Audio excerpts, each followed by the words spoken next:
নমস্কার, আমি দীপান্বিতা রায়। আর আপনারা দেখছেন আমার channel mother world and food blog. তো সকলকে অনেক অনেক স্বাগত। দেখুন, আজকে আমি রান্না করেছি মাংস। আর আজকে রবিবার। আর এখানে কি বলুন তো, বাচ্চারা তো রোজ তাড়াহুড়ো করে খেয়ে স্কুলে যায়, আবার এসেও তাড়াহুড়ো করে খায়। তাই একটুখানি ভালো করে জমিয়ে রান্না করে ওদেরকে গুছিয়ে ছুটির দিনে খেতে দিলে ওরা কিন্তু বেশ খুশি হয়।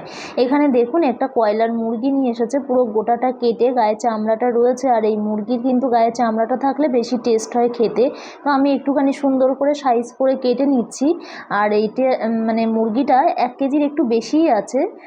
তো এখানে দেখুন, আমি সুন্দর করে কেটে কুটে নিয়েছি এইভাবে। আর নেওয়ার পরে আমি এখানে আলুটা তেলের মধ্যে দিয়ে একটু লবণ হলুদ দিয়ে সুন্দর করে ভেজে তুলে নিচ্ছি। আমি কিন্তু আপনাদেরকে রান্না বলছি না, আমি কেমন করে করি সেটাই আপনাদেরকে দেখাচ্ছি। দেখুন, এখানে মাংস এই যে রেডি করে নিয়েছি ধুয়ে। আর এখানে গোলমরিচ, গোটা জিরে নিয়েছি। আর ফোড়নের জন্যও একটু শুকনো লঙ্কা, জিরে। আর এখানে এই যে যা যা নেওয়া হয়, পেঁয়াজ, কাঁচা লঙ্কা, আদা, রসুন, টমেটো। এই যে দেখুন, আলু ভাজার পরে আমি ফোড়নে গোটা জিরে, শুকনো লঙ্কা, পেঁয়াজ সব দিয়ে দিয়েছি। একটুখানি লবণও দিয়ে দিলাম যাতে পেঁয়াজটা একটুখানি নরম হয়ে যায় আর সুন্দর ভাজাও হয়। দেখুন, পেঁয়াজটা মোটামুটি ভাজা হয়ে গেছে।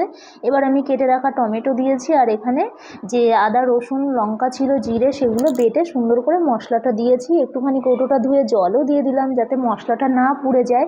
আর আমি কিন্তু রান্নাটা করছি দেখুন সম্পূর্ণ কাঁচা লঙ্কা আর গোলমরিচ দিয়ে। আর ফোড়নে শুধুমাত্র শুকনো লঙ্কা দিয়েছি। দেখুন, মশলাটা আমি সুন্দর করে কষে নিয়েছি। আর মশলাটা আপনি যত সুন্দর করে কষাবেন মাংসর কিন্তু টেস্ট তত ভালো হবে।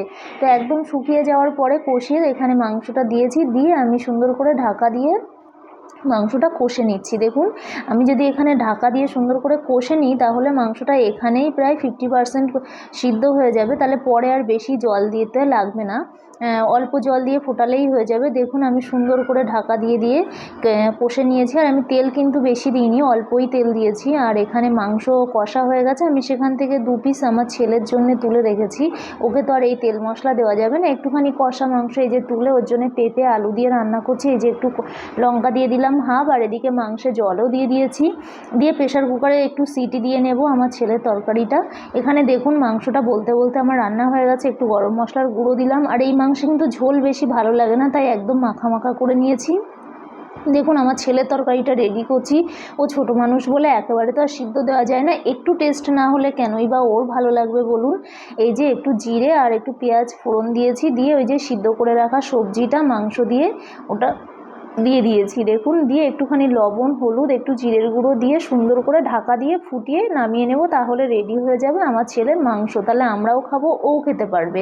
এই যে আমার মোটামুটি রেডি করে নেওয়া হয়ে গেছে রান্না। আমার মেয়ে এখানে খেতেও বসে গেছে। এই দেখুন, ওকে দিয়ে দিয়েছি খেতে। তো ভিডিওটি কেমন লাগলো জানাবেন। আর ভিডিওটি যদি ভালো লেগে থাকে তাহলে একটা লাইক করবেন, কমেন্ট করে আমাকে উৎসাহিত করবেন। আপনাদের মূল্যবান কমেন্ট পেলে আমার ভালো লাগবে। দেখুন, মাংসটা দেখতে কি সুন্দর হয়েছে, খেতেও ভালো হয়েছিল। আর আপনাদের কেমন লেগেছে ভিডিওটি জানাবেন। সকলে সুস্থ থাকবেন, ভালো থাকবেন। নমস্কার।